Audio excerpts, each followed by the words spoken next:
الرحمن الرحيم مثل ما ينفقون في هذه الحياة الدنيا كمثل ريح فيها صرصر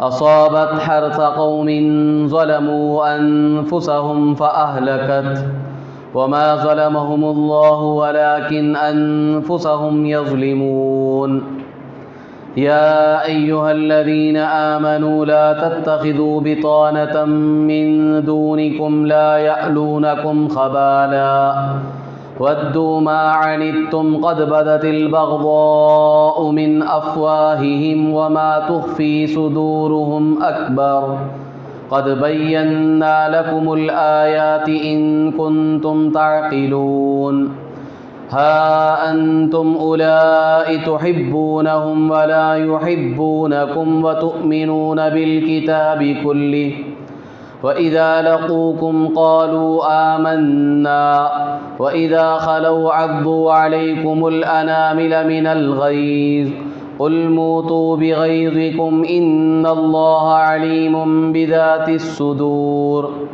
إن تمسسكم حسنة تسؤهم وإن تصبكم سيئة يفرحوا بها وإن تصبروا وتتقوا لا يضركم كيدهم شيئا إن الله بما يعملون محيط صدق اللہ العظیم۔ آج آیت نمبر 117 تا 120 کی تفسیر ہوگی انشاءاللہ۔ ان آیتوں کا ترجمہ یہ ہے، اللہ تعالیٰ ارشاد فرماتے ہیں ان لوگوں کی مثال جو اس دنیاوی زندگی میں خرچ کرتے ہیں اس ہوا کی طرح ہے جس میں تیز سردی ہو، اور وہ ہوا ایسے لوگوں کے کھیت کو آ پہنچے جنہوں نے اپنے آپ پر ظلم کیا تھا، پھر اس ہوا نے ان کے کھیتوں کو ہلاک و برباد کر دیا۔ اللہ تبارک و تعالیٰ نے ان پر ظلم نہیں کیا، لیکن یہ خود اپنے آپ پر ظلم کرتے ہیں۔ اے ایمان والوں، تم اپنے علاوہ کسی کو جگری دوست نہ بناؤ، وہ لوگ تمہارے ساتھ نقصان پہنچانے میں کوئی کسر نہیں اٹھا رکھیں گے، وہ تمہاری تکلیفوں کو چاہتے ہیں، تحقیق کہ ان کی زبانوں سے خود دشمنی ظاہر ہو چکی ہے، اور جو کچھ وہ اپنے سینوں میں چھپائے ہوئے ہیں وہ اس سے بھی زیادہ ہے۔ تحقیق کہ ہم نے تمہارے سامنے یہ علامتیں بیان کر دی ہیں، اگر تم عقل رکھتے ہو۔ تم ہی تو ہو اے مسلمانوں کہ تم ان سے محبت کرتے ہو، لیکن وہ تم سے محبت نہیں کرتے ہیں، اور تم ساری کتابوں پر ایمان رکھتے ہو، اور جب بھی وہ تمہارے سے ملاقات کرتے ہیں تو کہتے ہیں کہ ہم ایمان لے آئے، اور جب وہ تم سے علیحدہ ہوتے ہیں تو تمہارے خلاف غصے کی وجہ سے اپنے انگلیوں کے پوروں کو چباتے ہیں۔ اے نبی جی، آپ ان سے کہہ دیجئے کہ تم اپنے غصے میں مر جاؤ، بے شک اللہ تبارک و تعالیٰ دلوں کے بھیدوں کو خوب جاننے والا ہے۔ اے مسلمانوں، اگر تمہیں کوئی بھلائی پہنچتی ہے تو یہ ان کو بری لگتی ہے، اور اگر تمہیں کوئی برائی پہنچتی ہے تو وہ اس سے خوش ہو جاتے ہیں۔ اگر تم صبر کرو گے اور تقوی اختیار کرو گے تو ان کا مکر اور ان کا فریب تمہیں کچھ نقصان نہیں پہنچا سکے گا، بے شک اللہ تبارک و تعالیٰ ان کے تمام اعمال کا احاطہ کیے ہوئے ہیں۔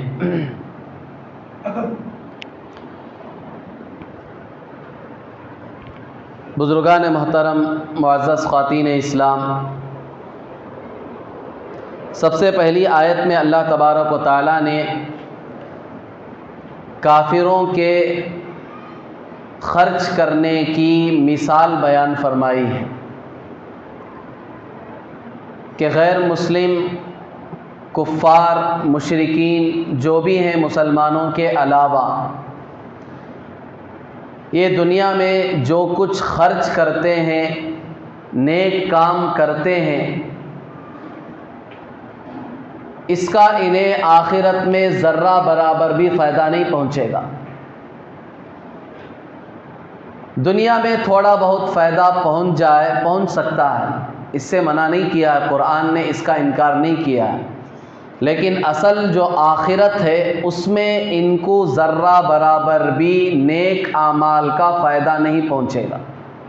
دنیا میں جتنے بھی یہ نیک اعمال انہوں نے کیے ہیں، اور خاص طور پر جو پیسہ خرچ کیا ہے، پیسوں کے ذریعے، مال کے ذریعے سے جو نیک کام انہوں نے کیے ہیں دنیا میں، بہت سے لوگ غیر مسلم کرتے ہیں، نیک کام کرتے ہیں، غریبوں کی مدد کرتے ہیں، یتیموں کی، بیواؤں کی مدد کرتے ہیں، مکانات بنا کر دیتے ہیں لوگوں کو، ان کی ضرورتیں پوری کرتے ہیں، غیر مسلم بھی یہ کام کرتے ہیں۔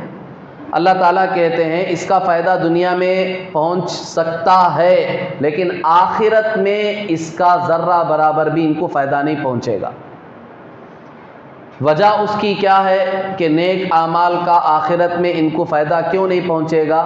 اس لیے کہ کوئی بھی نیک عمل اسی وقت قبول ہو سکتا ہے جب ایمان موجود ہو۔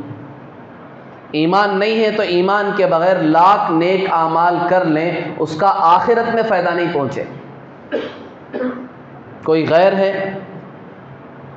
5 وقت کی پابندی سے نماز پڑھے، ہر رمضان میں پابندی سے 30 روزے رکھے، خوب صدقہ خیرات کرے، سب کرے، لیکن آخرت میں اس کے بدلے میں ذرہ برابر بھی اس کے عذاب میں کمی نہیں ہوگی، سزا میں کمی نہیں ہوگی، اسے یہ نیک اعمال آخرت میں ذرہ بھی فائدہ نہیں پہنچا سکے۔ اس کی وجہ کیا ہے؟ اللہ تبارک و تعالیٰ نے دنیا کے ہر نیک کام کے قبول کرنے کے لیے ایک شرط لگائی ہے، وہ شرط ہے ایمان۔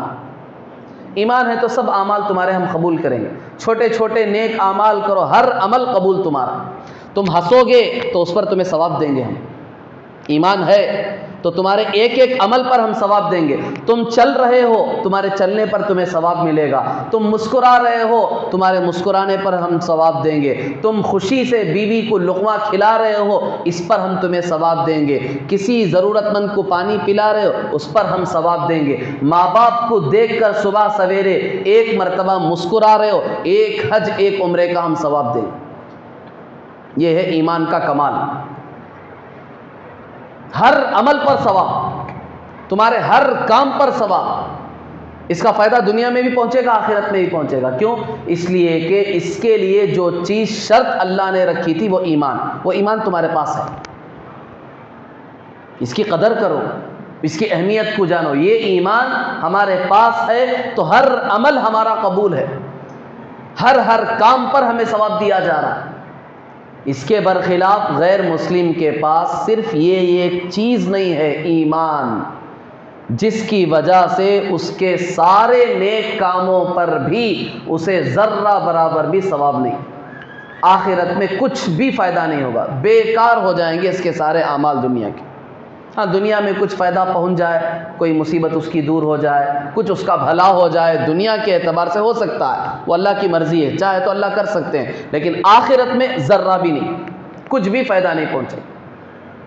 اب اللہ تعالیٰ نے باقاعدہ یہاں مثال دے کر سمجھایا، یہ جو غیر ہیں جو دنیا میں خرچ کرتے ہیں اس کی مثال ایسی ہے جیسے کہ ایک ہوا ہے، اس میں سخت سردی ہے، تیزی ہے، وہ کسی آدمی کے کھیت کو آ کر لگے تو جس طرح وہ اس کے کھیت کو برباد کر دیتی ہے، وہ ہوا ضائع کر دیتی ہے، اسی طرح اس کا یہ کفر اس کے سارے نیک اعمال کو ضائع اور برباد کر دیتا ہے۔ جتنے بھی نیک کام ہیں، اس کا ایک کفر اتنا خطرناک جرم ہے کہ اس کے سارے نیک اعمال پر وہ بھاری ہو جائے اور سارے نیک اعمال کو برباد کر کے رکھ دے۔ یہ بات کہنے کے بعد اللہ تبارک و تعالیٰ خود کہتے ہیں، اپنی برات ظاہر کرتے ہیں، ان کے سارے نیک اعمال کو جو برباد ہوئے ہیں اور آخرت میں ان کو ثواب نہیں مل رہا ہے، ہم نے کوئی ظلم نہیں کیا ہے کہ تم یہ سوچنے لگو کہ غیروں نے اتنے نیک کام کیے، اتنے نیک اعمال کیے، آخرت میں ان کچھ بھی ثواب نہیں ملا تو اللہ نے ان پر ظلم کیا ہے، ایسا اگر تمہارے دل میں یہ خیال آئے تو سن لو میں نے ان پر ظلم نہیں کیا۔ اللہ صاف اس آیت میں کہہ رہے ہیں وما ظلمهم اللہ، اللہ تبارک و تعالیٰ کہتے ہیں اللہ نے ان پر ظلم نہیں کیا، ولکن انفسهم یظلمون، یہ خود اپنے آپ پر ظلم کر رہے تھے کفر کر کے۔ آخرت میں ان کو ثواب نہ دے کے، عذاب میں کمی نہ کر کے میں نے کوئی ظلم نہیں کیا ہے، ظلم تو انہوں نے اپنے آپ پر کیا ہے ایمان نہ لا کر۔ تو اس لیے سب سے پہلی بات اس آیت میں ہمیں یہ سبق ملا کہ اللہ نے ہمیں جو ایمان کی دولت سے نوازا ہے اس کی ہم قدر کریں، اس پر اللہ کی شکر گزاری کریں، خوب اللہ کا موت تک دن رات اللہ کا شکر ادا کریں کہ اللہ اتنی بڑی نعمت تو نے ہمیں بن مانگے بغیر محنت کے دی ہے، جس ایک نعمت کی وجہ سے ہمارا ہر عمل تو قبول کرتا ہے اور ہر عمل پر تو ہمیں ثواب دیتا ہے جبکہ وہ سنت کے مطابق ہو۔ بھئی ایمان والے کے لیے یہی تو مزہ ہے۔ کوئی ایک کام آپ اپنی زندگی کا بتا دیں مجھے جس پر آپ کو ثواب نہیں ملے گا، کوئی ایک کام، مسلمان کا کوئی ایک کام، کوئی ایک عمل ایسا آپ بتا دیں کہ جس پر مسلمان کو ثواب نہیں ملے گا۔ پورے ہمارے 70-80 سال کی زندگی 24 آورس میں جتنے کام ہم کر رہے ہیں، کھانا پینا، کھیلنا کودنا، ہنسی مذاق کرنا، دوستوں کے ساتھ ملنا جھلنا، تفریح کے لیے جانا، تجارت کرنا، بزنس کرنا اور سونا آرام کرنا، جتنے کام کر رہے ہیں ہر عمل پر ہمیں ثواب ملے گا، شرط یہ ہے کہ وہ سنت کے مطابق ہو۔ کیوں؟ اس لیے کہ حضور صلی اللہ علیہ وسلم نے سارے کام کیے ہیں، حضور نے کھایا ہے، حضور نے پی کر بتایا ہے، حضور صلی اللہ علیہ وسلم چلتے تھے، آپ علیہ الصلاۃ والسلام ہنسی مذاق بھی کرتے تھے صحابہ کے ساتھ، آپ علیہ الصلاۃ والسلام آرام بھی کرتے تھے، آپ علیہ الصلاۃ والسلام نے تجارت بھی کی ہے، بزنس بھی کیا ہے، سب کام حضور نے کیے ہیں۔ حضور صلی اللہ علیہ وسلم نے کھیلا ہے، کس کے ساتھ؟ اپنی بیوی کے ساتھ باقاعدہ رننگ ریس ہوئی ہے، تم کرو اس پر بھی ثواب ملے گا تمہیں۔ حضور صلی اللہ علیہ وسلم نے کشتی دکھائی، اپنی بیویوں کو دکھائی ہے، صحابہ کشتی لڑ رہے ہیں مسجد کے صحن میں، حضور صلی اللہ علیہ وسلم دکھا رہے ہیں کہ آؤ دیکھو کس طرح کشتی ہو رہی، پردے کے ساتھ جو شریعت گنجائش دے رہی ہے، ہر عمل سنت سے ثابت ہے۔ اب یہ عمل سنت کے مطابق ہم کر رہے ہیں، سارے کام، تجارت ہو، کھانا پینا، تفریح، کھیل کود، سب کام سنت کے مطابق کر رہے ہیں تو ہمارے ہر عمل پر ہمیں ثواب۔ حدیث میں خود حضور نے ترغیب دلا، تیر اندازی سیکھو، گھوڑ سواری سیکھو، تیراکی سیکھو، سوئمنگ سیکھو۔ اب سنت سمجھ کر حضور صلی اللہ علیہ وسلم نے حکم دیا، ہم یہ کام کر رہے ہیں تو ہمارے اس عمل پہ ہمیں ثواب مل رہا ہے۔ تو بتاؤ کون سی ایک چیز بھی آپ نہیں بتا سکتے ایک مسلمان کی جس پر اسے ثواب نہیں مل رہا ہے؟ ہر عمل مسلمان کا اگر سنت کے مطابق ہو تو ہر عمل پر اسے ثواب مل رہا۔ تو ایک مسلمان کے تو بڑے بارے کے نیارے ہیں، اس کا تو مزہ ہی مزہ ہے کہ ہر عمل پہ اسے ثواب دیا جا رہا ہے۔ تو اس پر اللہ کا شکر ادا کرنا ہے کہ اللہ نے اتنی بڑی نعمت سے ہم سب کو نوازا۔ پھر اس کے بعد آگے کی جو آیتیں میں نے آپ کے سامنے پڑھی ہیں، ان آیتوں کا پس منظر، شان نزول وہ یہ ہے کہ مسلمان مدینے کے جو خاص طور پر انصار کہلاتے ہیں، یہ اصل میں مسلمان ہونے سے پہلے مدینے کے 2 مشرک قبیلے تھے، اوس اور خزرج، یہ مدینے میں آباد تھے، اور مدینے کے اطراف میں 3 قبیلے تھے یہودیوں کے، بنو نذیر، بنو قریظہ اور بنو قینقاع، یہ 3 قبیلے تھے یہودیوں کے، اور مدینے میں مشرکوں کے 2 قبیلے تھے، اوس اور خزرج، یہ مسلمان ہوئے تو یہی انصار بنے ہیں۔ اسلام لانے سے پہلے یہ جو اوس اور خزرج مدینے کے مشرکین تھے، ان کی دوستی اور ان کے تعلقات یہودیوں کے ساتھ تھے۔ جب یہ مسلمان ہو گئے، صحابہ بن گئے، انصار کہلائے، اس کے بعد بھی چند لوگوں کی دوستی اسی طرح یہودیوں کے ساتھ باقی تھی، چونکہ جگری دوستیاں تھیں، پرانی دوستیاں تھیں، مسلمان ہونے کے بعد بھی وہ ختم نہیں ہوئی، باقی تھی، ملنا جلنا تھا، اپنے احوال سناتے تھے، یہ اپنے احوال سنا، کیونکہ پرانی دوستیاں تھیں، قبیلوں کی، خاندانی نسلوں کی دوستیاں چلی آ رہی تھی۔ تو مسلمان ہونے کے بعد بھی مدینے کے صحابہ جو انصار کہلائے، ان کی بعض کی دوستیاں یہودیوں کے ساتھ تھی، چنانچہ وہ اپنے احوال ان کو سناتے، یہ اپنے احوال ان کو سناتے تھے۔ لیکن یہ جو یہودی تھے، ان کے دلوں میں یہ دوستی حقیقی معنوں میں دوستی نہیں تھی۔ جیسے ہی مکے کے یہ لوگ مسلمان ہوئے تو یہودیوں کے دلوں میں ان کے متعلق سخت دشمنی اور نفرت پیدا ہو گئی۔ ظاہر میں ملتے جلتے تھے لیکن دل میں خطرناک سخت طریقے کی دشمنی تھی، لیکن مسلمانوں کے دلوں میں ان کے خلاف کوئی زیادہ دشمنی نہیں تھی، وہ دوستی کرتے تھے، ملاقات کرتے تھے، اپنے احوال سن، سیدھے سادے تھے مسلمان۔ کیوں؟ اس لیے کہ مسلمان نفاق کو نہیں جانتے تھے کہ ظاہر میں کچھ اور اندر کچھ، یہ مسلمانوں کو نہیں آتا۔ جو کچھ تھا کھلی ہوئی کتاب تھی مسلمانوں کی زندگیاں، جو ظاہر تھا وہی اندر بھی تھا۔ اس لیے جو مسلمان ان سے دوستی کرتے تھے وہ صحیح دوستی کرتے تھے، کوئی دشمنی نفرت نہیں تھی۔ لیکن یہودی سب کے سب ظاہر میں دوستی تھی، لیکن ان کے مسلمان ہونے کی وجہ سے اندر سے سخت دشمن تھے۔ اب اس کا نقصان کیا ہوا کہ مسلمان اپنے حالت ان کو سنا رہے ہیں، وہ یہودی اپنے احوال صحیح معنوں میں ان کو نہیں سناتے تھے بلکہ الٹا سیدھا سناتے تھے، اور مسلمانوں کے حالات معلوم کر کے اس کے ذریعے سے مسلمانوں کو نقصان پہنچاتے تھے۔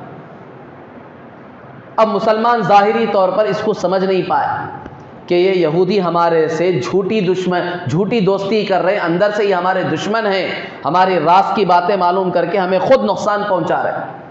تو اللہ تبارک و تعالیٰ نے اس آیت میں باقاعدہ ایک ضابطہ بتایا، مسلمانوں کو سمجھایا کہ دیکھو،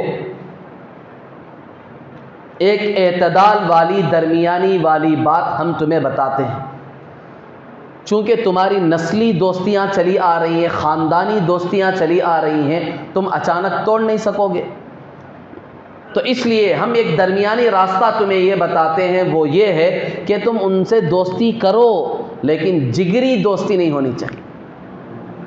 دوستی بھی دو قسم کی ہوتی ہے نہیں، ایک دوستی تو اوپری ہوتی ہے، ظاہری، کبھی ملے، مسکرا لیا، ہنس لیا، کھیل لیا، ساتھ میں بیٹھ کر کھانا پینا ہو گیا، قصہ ختم۔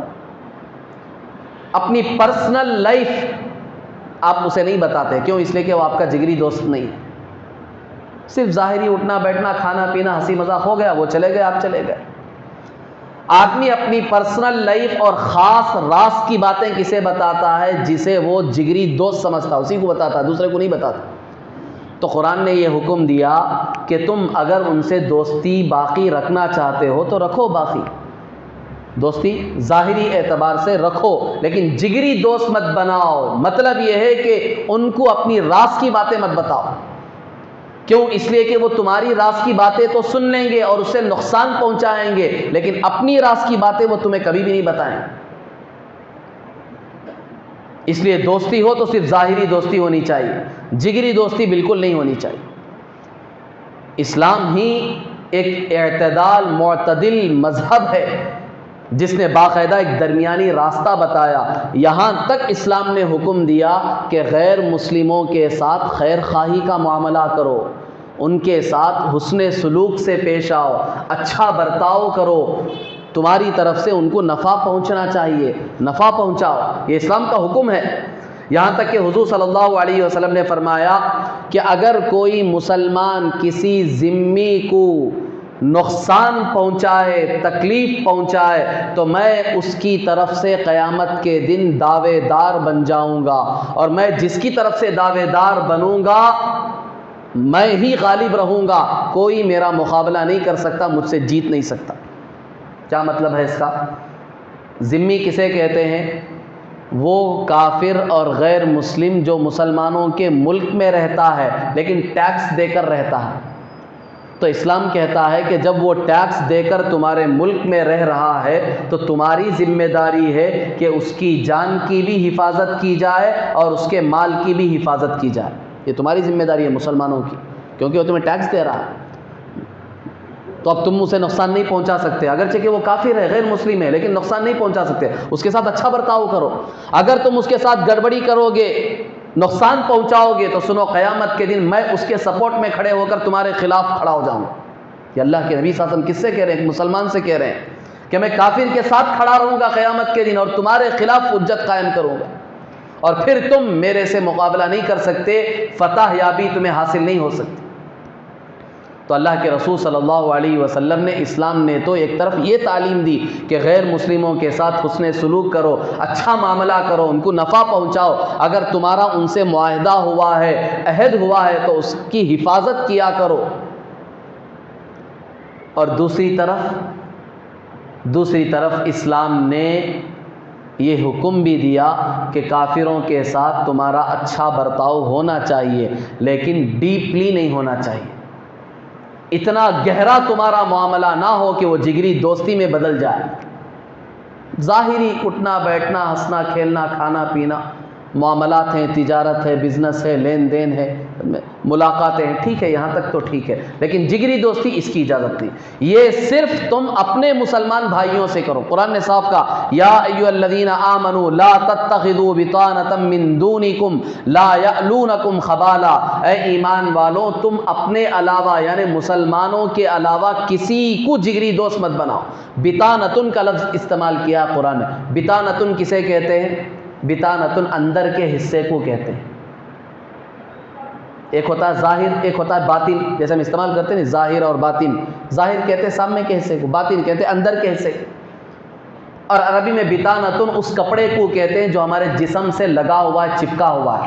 یہ تو ہمارا کرتا جو ہے نا، اسے بطانۃ نہیں کہتے کیونکہ یہ اوپر ہے. اندر کی جو بنیان ہے ہماری، جو ہمارے جسم سے لگی ہوئی، اسے کہتے ہیں بطانۃ عربی میں. کیوں؟ اس لیے کہ ہمارے جسم سے چپکا ہوا ہے اور اندر ہے وہ. تو قرآن نے یہ لفظ استعمال کیا، جس طرح تمہارا اندر کا کپڑا تمہارے جسم سے چپکا ہوا ہے، ہمیشہ لگا رہتا ہے، ایسا تم غیر مسلم کے ساتھ مت لگے رہو 24 hours into 7 کہ تم اس کے ساتھ چپکے ہوئے ہو. جس طرح تمہاری بنیان تمہارے جسم سے چپکی ہوئی ہے، گہرا تعلق ہے اس کا. کرتا تو رات میں نکل جاتا ہے لیکن بنیان نہیں نکلتی، لگی ہوئی ہمیشہ. ایسا تعلق غیروں سے نہیں ہونا چاہیے. ایک درمیانی راہ بتائی، ان کے ساتھ اچھا سلوک کرو، اٹھو بیٹھو، ہنسنا کھیلنا، تجارت لین دین معاملات سب کرو ظاہری طور پر، لیکن ایسی جگری دوستی نہیں ہونی چاہیے. یہ عمل، یہ کام تمہارا صرف اور صرف مسلمانوں کے ساتھ ہونا چاہیے، غیروں کے ساتھ نہیں کرنا چاہیے. کیوں؟ اس کی وجہ قرآن نے بیان کی، لا یألونکم خبالا. وہ تمہارے ساتھ فساد کرنے میں کوئی کمی بیشی نہیں کریں گے، کوئی کسر نہیں اٹھا رکھیں گے. یعنی وہ تمہیں ہر وقت نقصان پہنچانے کی کوشش کریں گے، چاہے تم ان کے جگری دوست بن جاؤ، تم ان کے پکے جگری دوست بن جاؤ، وہ کبھی بھی تمہارے جگری دوست نہیں بنیں گے. تمہیں ظاہر میں دکھائیں گے لیکن اندر ان کی پلاننگ چلتی رہے گی کہ تمہیں کس طرح نقصان پہنچائے، کس طرح تمہیں تکلیفیں پہنچائے. وہ باقاعدہ پلاننگ کرتے رہیں. اسی کو قرآن نے اور واضح انداز میں آگے کی آیت میں فرمایا، وَدُّوا مَا عَنِتُّمْ. وہ تمہاری تکلیفوں کو ہر وقت چاہتے ہیں، ہر وقت ان کی تمنا، ان کی خواہش، ان کی آرزو یہ رہتی ہے کہ مسلمان کو تکلیف پہنچے. بس مسلمان کبھی راحت میں نہیں ہونا چاہیے. دیکھ لو دنیا بھر کے غیروں کا حال. مسلمانوں کے سلسلے میں ان کی تمنا، ان کی خواہش یہی ہے، ہر وقت ان کی ایک ہی فکر ہے، ان کا ایک ہی مطمع نظر ہے، ان کا ایک ہی ٹارگٹ ہے، ایک ہی ان کا ہدف ہے کہ مسلمان کبھی سکون سے نہ رہے. ہر وقت اس پر مصیبت پریشانیاں حالات آتے رہیں تب وہ خوش رہیں گے. مسلمان کی خوشی ان کو برداشت نہیں ہوتی. یہ قرآن نے کہا وَدُّوا مَا عَنِتُّمْ. صاف قرآن کہہ رہا ہے ان کی تمنا ہی تمہاری تکلیف ہے. تمہیں اچھا دیکھنا وہ چاہتے ہی نہیں ہیں، اور تم بڑے مطمئن ہو کہ ان کے ساتھ مل رہے ہو اور تم ان کو اپنا جگری دوست سمجھ رہے ہو کہ یہ میرا خیر خواہ ہے. قرآن کہتا ہے یہ کبھی موت تک تمہارے خیر خواہ نہیں بنیں گے. دکھاوا ہے یہ سب، اس لیے تم کبھی ان کے اتنے قریب مت چلے جاؤ، وہ کبھی بھی تمہاری بھلائی نہیں چاہ سکتے۔ یہ قرآن کا علل اعلان اصول ہے، قرآن نے اصولی طور پر یہ بات بیان کر دی، ایک جگہ نہیں کئی جگہوں پر قرآن نے الگ الگ انداز سے اس بات کو مسلمان کو سمجھایا ہے، لیکن مسلمان ہے کہ سمجھنے کا نام نہیں لیتے۔ اسلامی سلطنتیں، اسلامی مملکتیں جتنی بھی زوال کو پہنچی ہیں، جتنی برباد ہوئی ہیں، آپ تاریخ پڑھ کر دیکھیں، جہاں دوسرے اسباب اسلامی سلطنتوں کے زوال کے رہے ہیں، وہی اسباب میں سے ایک سبب یہ بھی رہا ہے کہ غیروں سے جگری دوستی، اپنی راز کی باتیں ان کو بتانا۔ جتنی اسلامی سلطنتیں ہماری گزری ہیں، خلافت بنو امیہ، خلافت بنو عباسیہ، خلافت عثمانیہ ترکی جو حال کی خلافت ختم ہوگی، خلافت بنو امیہ 132 ہجری تک چلی ہے، اس کے بعد خلافت بنو عباسیہ 666 ہجری تک چلی ہے، پھر خلافت عثمانیہ ترکی جو لاسٹ پیریڈ تھا اسلامی سلطنتوں کا، یہ تھوڑی لمبی خلافت چلی ہے، ترک کی جو خلافت چلی ہے وہ 1328 ہجری تک چلی ہے، اب تو 1443 ہجری ہے، تقریباً 100 سال کے قریب پہنچ گئے۔ تو یہ جو خلافت چلی ہے، ان خلافتوں کے زوال کے ختم ہونے کے اسباب جہاں دوسرے بھی ہیں، ان میں سے ایک سبب یہ بھی ہے کہ غیروں کو اپنی راز کی باتیں بتانا۔ خود ہمارے سامنے ٹیپو سلطان شہید رحمۃ اللہ علیہ، ان کو بھی جو نقصان پہنچا ہے، ان کی خلافت بھی، ان کی جو سلطنت بھی جو زائل ہوئی ہے، ڈوبی ہے، جو برباد ہوئی ہے، کون تھے اس کے روح رواں؟ کس سے ان کو نقصان پہنچا؟ یہی تو تھے، ایک طرف منافق، ایک طرف غیر۔ تاریخ تو معلوم ہے، ٹیپو سلطان شہید رحمۃ اللہ علیہ کی تاریخ تو ہم میں سے اکثر لوگ جانتے ہیں کہ ان کی سلطنت کو کیسے زوال پہنچا، کس طرح ان کی سلطنت ڈوبی۔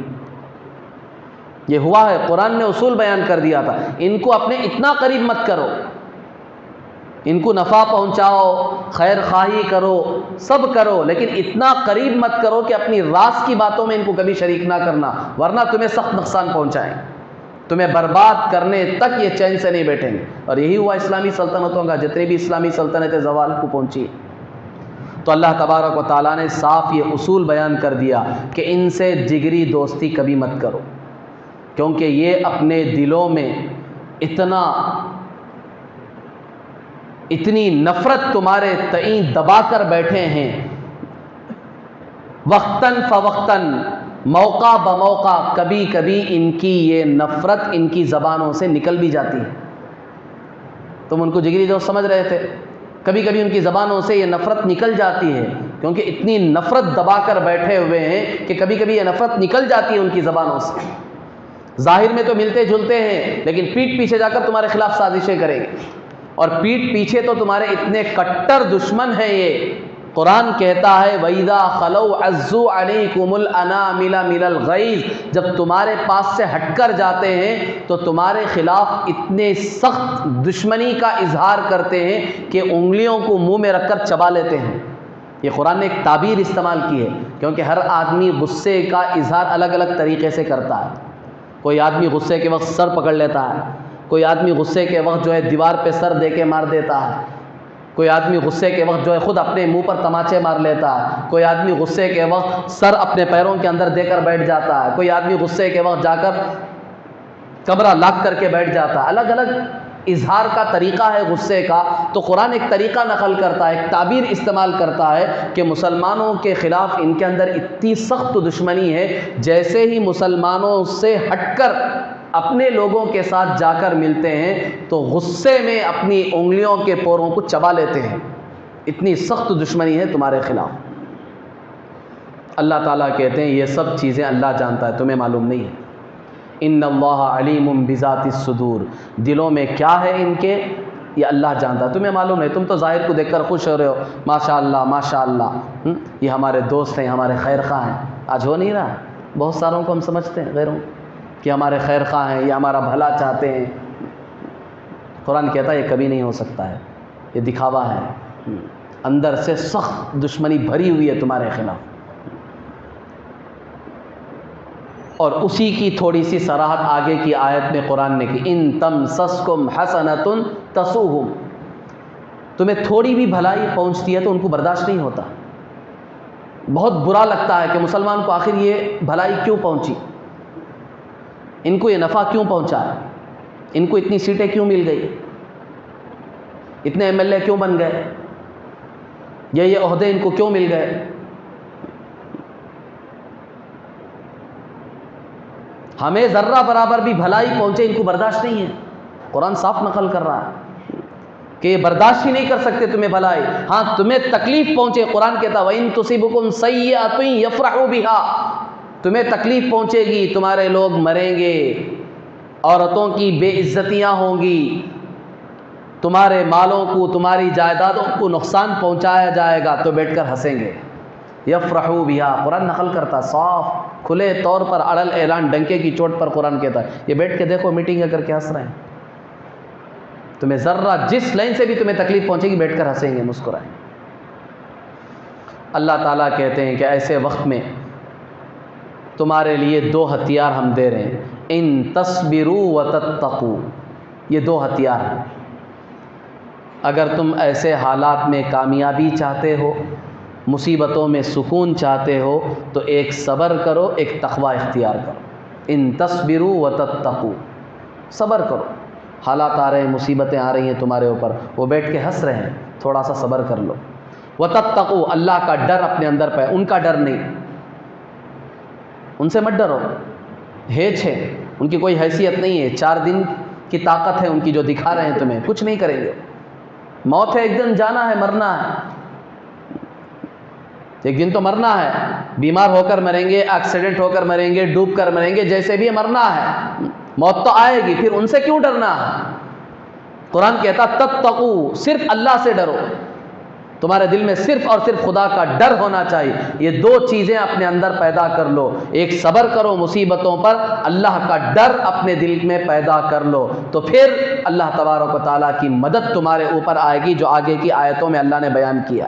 بلا ان تصبروا وتتقوا ويأتوكم من فورهم هذا يمددكم ربكم بخمسة آلاف من الملائكة مسومين، آگے کی آیتوں میں آ رہا ہے کہ یہ دو کام کر لے گے تو پھر آسمانی دروازے کھلیں گے تمہارے لیے، آسمان سے مدد آئے گی، خلاف عادت مدد آئے گی کہ دنیا حیران رہ جائے گی، انگشت بدندہ رہ جائے گی کہ یہ مدد مسلمانوں کو کہاں سے آ گئی، کیسے آ گئی۔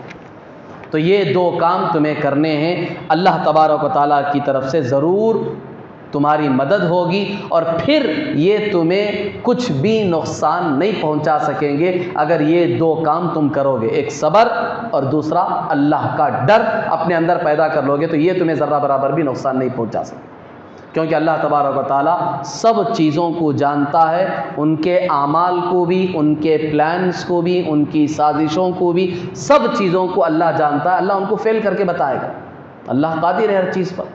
اب تک اللہ تعالیٰ نے باطل کے کتنے پلانز، کیسی کیسی اسکیمیں، کیا کیا اسلام اور مسلمانوں کے خلاف انہوں نے سازشیں کی تھی، اللہ نے ان سب کو فیل کر کے بتایا، تو اللہ کریں گے، اللہ ہر چیز پر قادر۔